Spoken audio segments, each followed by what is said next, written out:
როგორ დღეშია საქართველოს მოსახლეობა ამ ხრივ ის რომ ძალიან ხშირად ელემენტარულად წამლის ყიდვის საშუალება არ აქვს ბევრ ოჯახს და აღარ ვსაუბრობ იმ მძიმე ოპერაციებზე და ოპერაციის გაკეთება ხშირად სახკარის გაკიდვა თუ ჯდება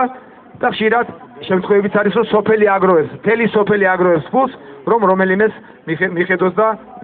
სერიოზული ოპერაცია გაუკეთოს თავისი სოფლიდან აი ესე უღირსო ცხოვრობთ ჩვენ დღეს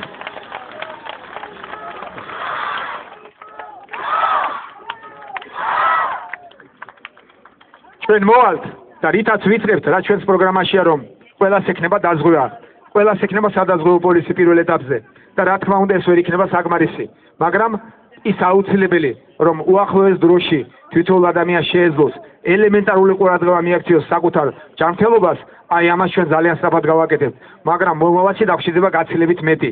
კერძო საავადმყოფოები რომლის საშუალებითაც სხვათა შორის აქაც მოგახსენებთ დღეს რამდენადაც ასე ვერ საუბრობ ჩემზე და კიდევ ერთხელ ბოდის მოგიხდით ამ სფეროშიც გაჩვენებთ რომ ძალიან ბევრი მაქვს გაკეთებული როდესაც შემაჩერებინეს რესპუბლიკური საავადმყოფოს მშენებლობა იქაც 40 მილიონზე მეტი ქონდა დახარჯული ის მიშენება პროექტირება გაათვლები რამდენიმე წელიწადი მუშაობდი ამაზე და 700 საწოლიანი უნდა აშენებულიყო ახალი რესპუბლიკური საავადმყოფო აი იმ საავადმყოფოს ადგილზე და არსებული რესპუბლიკური საავადმყოფო მე უკეთებდი ისევ სამედიცინო ინსტიტუტს გადაეცემოდა. აი შემაჩერებინეს აი 150 თუ 200 საავადმყოფო შენდებაო.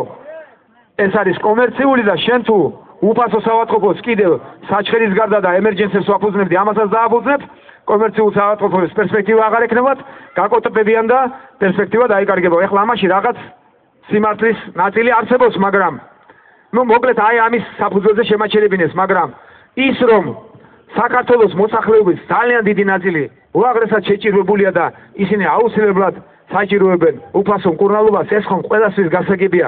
კომერციულს რომ განვითარება უნდა, მეც კარგად ვიცი და აუცილებლადაც უნდა განვითარდეს, რომ თქვენ გქონდეს არჩევანი მომავალში, არჩევნის საშუალება იმის შემდგომ, როდესაც თქვენ ღირსეულ შემოსავალს უზრუნველყოფთ, თქვენს ოჯახებს, თქვენ გქონდეს არჩევანი ღირსეულად აღიდგინოთ თქვენი ჯანმრთელობაც და აუცილებლად უნდა არსებობდეს მათ რიცხვი, რა თქმა უნდა, კერძო საავადმყოფოები და კერძო კლინიკები, მაგრამ დღევანდელი მდგომარეობიდან ის 700 საწოლიანი რესპუბლიკური საავადმყოფო, რომელსაც ჩვენ აუცილებლად გავაკეთებთ მომავალში, როდესაც მოვალთ, აუცილებლად დიდ შეღავას მიცემდა საქართველოს გაჭირებულ მოსახლეობას.